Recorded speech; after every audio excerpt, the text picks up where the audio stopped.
रूस ने अब भारत को लेकर दो बड़ी खुशखबरी दी है और इस बार तेल नहीं है। इस बार कुछ ऐसा है जिसने चाइना और पाकिस्तान दोनों को टेंशन में डाल दिया है। एक तरफ नाटो ने ट्रंप को धोखा दिया तो वहीं दूसरी तरफ रूस और भारत के बीच में क्या चल रहा है जो एक अलग ही लेवल पे है। जियोपॉलिटिक्स में बहुत सारी चीजें चल रही है, हमेशा की तरह जानने को मिलेगा बहुत कुछ। ईरान युद्ध के वजह से अब रूस के टैंकर दनादन भारत पहुंच रहे हैं। बहुत ऐसे टैंकर हैं जो चाइना जाने वाले थे वो भारत की तरफ मुड़ गए। डोनाल्ड ट्रंप ने पिछले एक साल से रूसी तेल के एक्सपोर्ट को रोकने के लिए जितने भी दांव आजमाए वो सारे के सारे फेल हो गए। अभी तो सीन ऐसा हो गया है कि ये जो देख रहे हैं मैप, इसके एक तरफ है अलमंडेब और दूसरी तरफ है स्ट्रेट ऑफ हॉर्मुज और ईरान का कहना है कि हम अलमंडेब को भी बंद करेंगे, यानी दोनों ही रास्ते हम बंद कर देंगे। अब ऐसे में अमेरिका के लिए और बड़ी मुश्किल। हालांकि अमेरिका का कहना है, डोनाल्ड ट्रंप का कहना है कि स्ट्रेट ऑफ हॉर्मुज से हम तेल वेल नहीं मंगाते, वो तुम्हारा मामला है, तुम देखो। लेकिन अभी का सीन ये हुआ है कि ईरान ने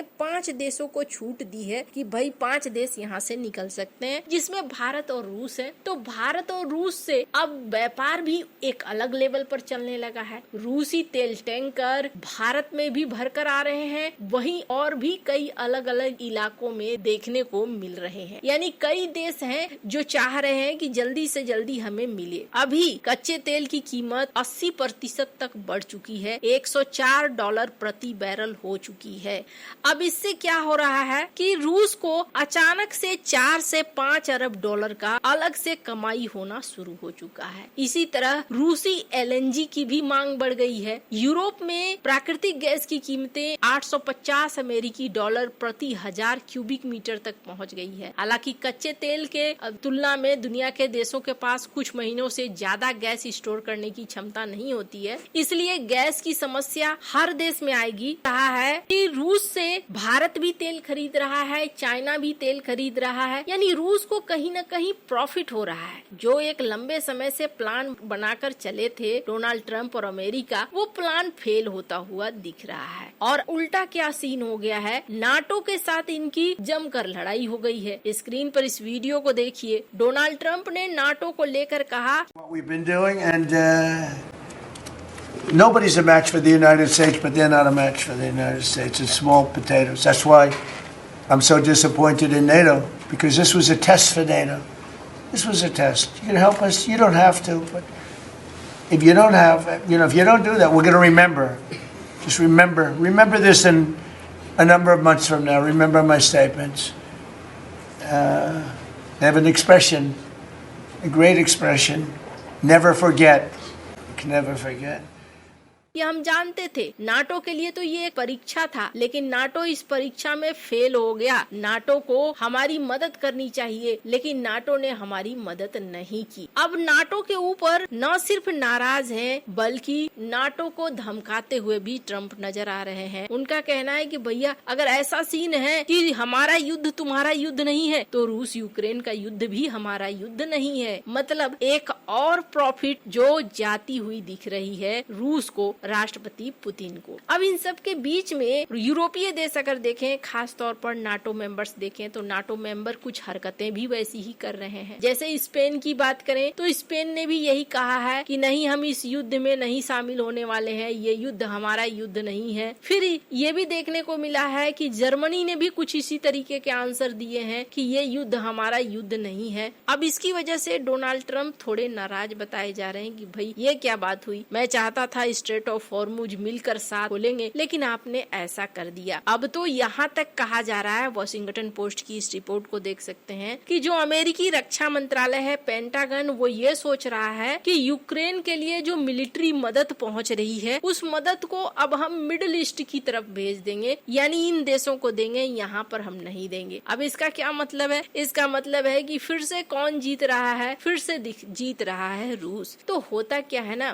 कहते हैं एक बड़ी पुरानी कहावत है, देखो लोगों फेरा फेरी, आज हमारी तो कल तुम्हारी। यहाँ पर किस्मत बदलती है, वक्त के साथ बहुत कुछ बदलता है। हालांकि रूस अभी ये दिखलाने की कोशिश कर रहा है कि मिडिल ईस्ट के इस कॉन्फ्लिक्ट में हमारा कोई हाथ नहीं है। रूस से पूछा गया कि भाई आप ड्रोन वरोन दे रहे हो मिडिल ईस्ट को, इन्होंने कहा कि नहीं जी हम नहीं दे रहे हैं। पर इस बीच एक और चीज देखने, डिप्टी पीएम रूस के ये भारत दौड़े और भारत में यहाँ बातचीत हो रही है। भारत और रूस पक्के वाले दोस्त हैं। दो चीजों की बात हो रही है, एनर्जी को लेकर भी बातचीत हो रही है और एग्रीकल्चर कोऑपरेशन को लेकर भी बातचीत हो रही है। अब ऐसे सीन में ना भारत को चाहिए होगा फर्टिलाइजर और रूस को चाहिए होगा खाने पीने की चीजें यानी अनाज, तो दोनों ही विषय पर बातचीत कर रहे हैं। इसके अलावे जो एलएनजी की सप्लाई है उसके लिए बातचीत हो रही है कि हम आपको एलएनजी की सप्लाई कर सकते हैं। पर ये सारी रही ईंधन की बात। अब अगर रूस की बात करें तो रूस भारत की सबसे बड़ी मदद करने जा रहा है। ये युद्ध किस दिशा में जा रहा है किसी को नहीं पता, लेकिन हर देश अपनी अपनी तैयारी में लगे हुए हैं। और अगर यूरोप की बात करें ना तो यूरोप ने डोनाल्ड ट्रंप को क्यों छोड़ा, तो इसके पीछे कारण डोनाल्ड ट्रंप भी है। डोनाल्ड ट्रंप ने जिस तरीके से यूरोपियन लीडर को बुलाकर एक प्रिंसिपल की तरह डांट लगाई थी, किसी भी देश को ना ये अच्छा नहीं लगेगा। आप अगर पार्टनर कहते हैं तो पार्टनर के तरीके से आप उन्हें आदर सम्मान दीजिए। यहाँ तो सीन ये हो गया कि मैं तुम्हारा मालिक और मैं जो कहूँगा वही सुनना होगा। इन्होंने टैरिफ लगा दिए, दूसरों को देखा नहीं, उन्हें परेशान किया। ऊपर से ग्रीनलैंड को लेकर भी कहा कि हम ग्रीनलैंड कब्जा कर लेंगे। तो अब यूरोपीय देशों का सीन ऐसा है कि भाई चलो तुम्हारी लड़ाई है, तुम लड़ो, हम क्यों आए साथ। अगर तुम कल को बाद में हमें ही काट लोगे तो अभी हम तुम्हारे साथ क्यों आएंगे। पर इसका सीधा फायदा रूस को मिला। पर अब है सबसे बड़ी चीज, ये जो ग्लोबल ऑर्डर बदल रहा है ना, ये एक बड़ा संकेत दे रहा है जिसकी लाठी उसकी भैंस, अपना अपना गोलो और अपना अपना पियो। अगर अपने आप को मजबूत रखोगे तो जीत पाओगे, वरना मुश्किल हो। अब ऐसे में भारत को ताबड़तोड़ कई चीजों की जरूरत है और वो चीजें जो रूस से भारत को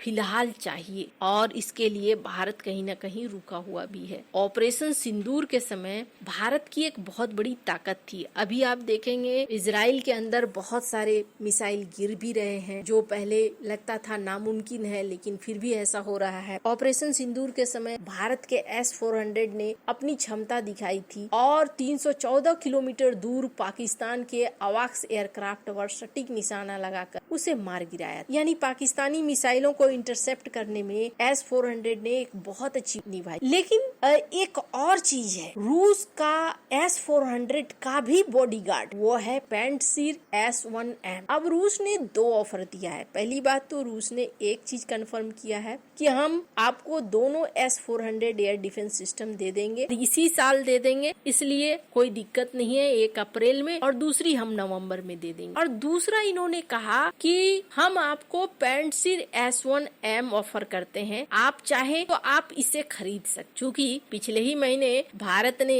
10,000 करोड़ की लागत से 288 S-400 की मिसाइलों के लिए प्रस्ताव दिया है। तो अब ये भारत को कह रहे हैं कि हम high precision air defence system देने को तैयार हैं। यानी ये प्रभावी ढंग से बहुत सारी चीजों को हल कर सकता है और साथ में S-400 की भी रक्षा करता है, इसलिए S-400 का बॉडीगार्ड कहलाता है। वैसे ये बहुत ज्यादा महत्वपूर्ण है क्योंकि S-400 के चक्कर में पाकिस्तान लंबे समय से पड़ा हुआ है कि कैसे इसकी तोड़ निकाली जाए। अगर इसका भी बॉडीगार्ड मिल जाता है तो इसका मतलब है भारत ज्यादा सुरक्षित हो जाएगा। आपको क्या लगता है इन सब मामले में, आपकी क्या राय है, कमेंट कर जरूर बताएं। जल्द मिलते हैं अगले वीडियो में नई खबर के साथ।